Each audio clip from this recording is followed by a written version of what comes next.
The Book of Job, chapters 40 to 41.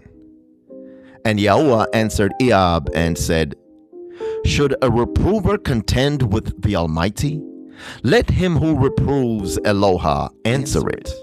And Iyob answered YAHUAH and said, See, I am insignificant. What would I answer you? I lay my hand over my mouth. Once I have spoken, but I have no answer, and twice, but I say no more. Then YAHUAH answered Iyob out of the whirlwind and said, Now gird up your loins like a man, I ask you, and you answer me. Would you also set aside my judgment? Would you pronounce me wrong and you be declared righteous? Or do you have an arm like El? Or do you thunder with a voice like his? Deck yourself, please, with excellency and grandeur, and put on esteem and splendor. Scatter abroad the rage of your wrath, and look on everyone who is proud and bring him low. Look on everyone who is proud, humble him, and tread down the wrongdoers in their place. Hide them in the dust together, bind their faces in obscurity. Then even I would confess to you that your own right hand does save you. See now, Behemoth, which I made along with you. He eats grass like an ox. See now, his strength is in his loins, and his power is in his stomach muscles. He bends his tail like a cedar. The sinews of his thighs are knit together. His bones are like tubes of bronze, his ribs like bars of iron. He is the beginning of the ways of El. His maker brings near his sword. For the mountains yield food for him, and all the beasts of the field play there. He lies under the slender trees, under cover of reed and swamp. The slender trees cover him with their shade. The willows by the stream surround him. See, if a river rages, he is not alarmed. He feels safe, even if the Yarden gushes into his mouth. Before his eyes shall he be caught with snares, or his nose pierced? Chapter 41. Would you draw out Leviathan with a hook, or snare his tongue with a line which you lower? Would you put a cord through his nose, or pierce his jaw with a hook? Would he keep on pleading with you? Would he speak softly to you? Would he make a covenant with you to be taken as a servant forever? Would you play with him as with a bird, or leash him for your young girls? Would trading partners bargain over him? Would they divide him among the merchants, fill his skin with harpoons, or his head with fishing spears? Put your hand on him. Think of the struggle. Do not do it again. See, any expectation of him is disappointed. He is laid low even at the sight of him.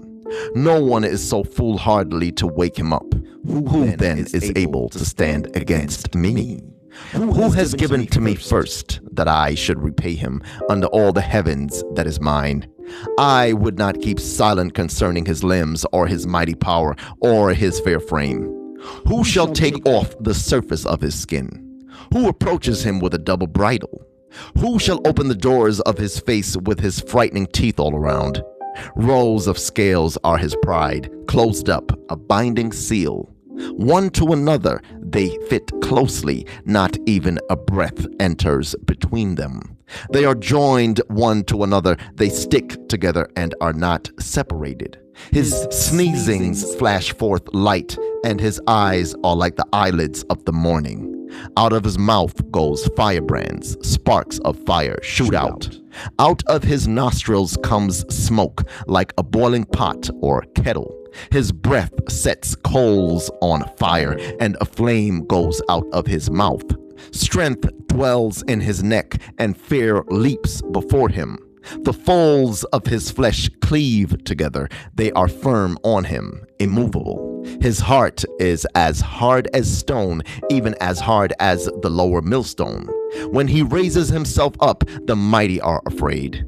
Because of his crashings, they are bewildered. No sword that reaches him does prevail, neither spear, dart, or lance.